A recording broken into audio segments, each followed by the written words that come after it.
दोस्तों मान लीजिए आप जो है एक बार रोड पर जा रहे थे, बहुत गर्मी थी, आपको एक चमकता हुआ बोर्ड दिखा जिसके ऊपर लिखा था फ्री कोल्ड ड्रिंक। आपका मन खुश हो गया कि वह गर्मी में मजा आ जाएगा। आप अंदर गए, कोल्ड ड्रिंक ली और जब बाहर आने लगे तो गेट पर खड़े सिक्योरिटी गार्ड ने कहा, सर 500 रुपए दीजिए। आप जो हैरान हो गए कि इस बात के 500 रुपए।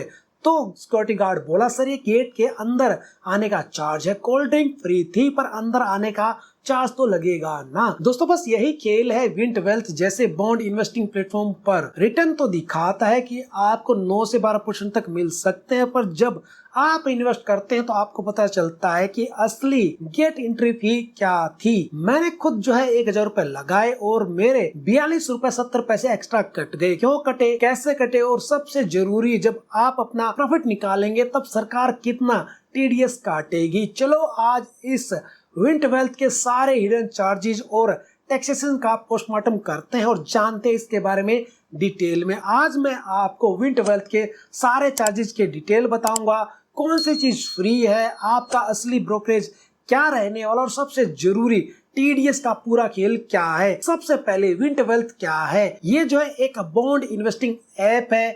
आप यहाँ पर अलग अलग बॉन्ड्स में पैसा लगाते हो। अच्छी बात यह है कि आपको यहाँ पर शेयर वाला डीमेट अकाउंट बनाने की जरूरत नहीं है।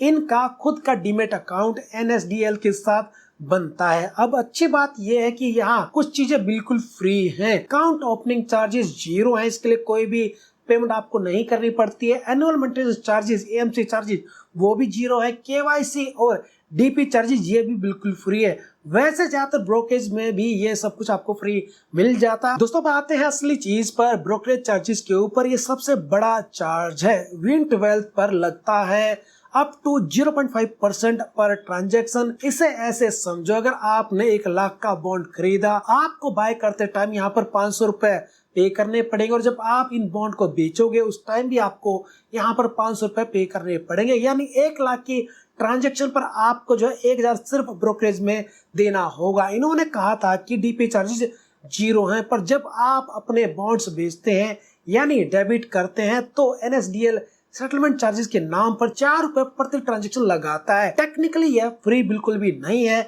इसके अलावा नेट बैंकिंग से फंड ऐड करने पर 12 रुपए पर ट्रांजैक्शन चार्ज लिया जाता है। सबसे जरूरी बात, प्रॉफिट पर कितना टैक्स। अब बात करते हैं उस चीज की जो सबसे ज्यादा मायने रखती है, टैक्स यानी TDS, tax deducted at source. जब आप अपने बॉन्ड्स को बेचते हैं तो विंट वेल्थ आपका जो इंटरेस्ट है ना उस पर 10% का टीडीएस काटता है। यह टैक्स डायरेक्टली सरकार के पास चला जाता है।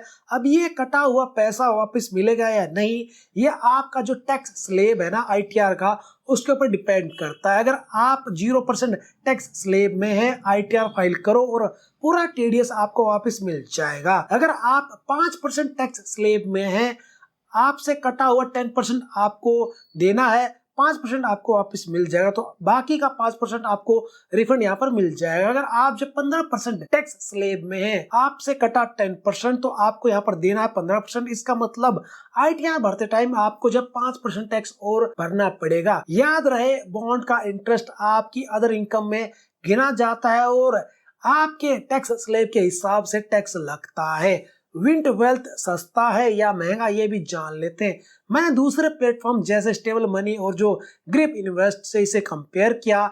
ज्यादातर प्लेटफॉर्म 0.5% से 1% तक ब्रोकरेज लेते हैं, इसलिए विंट वेल्थ का जो ब्रोकरेज है ना 0.5%, वो मार्केट में काफी सही रेट है। आपका कॉम्पिटिटिव रेट आपको मिलता है। विंट वेल्थ एक अच्छा लॉन्ग टर्म सेफ ऑप्शन हो सकता है, लेकिन एक बात याद रखना, बॉन्ड्स शेयर से कम रिस्की होते हैं लेकिन बिल्कुल रिस्क फ्री नहीं होते। इसलिए सोच समझकर ही इन्वेस्ट करना और किसी फाइनेंशियल एडवाइजर से सलाह लेकर ही करना। अगर आपको विंट वेल्थ में इन्वेस्ट करना सीखना है तो कमेंट में लिखो हाउ टू इन्वेस्ट।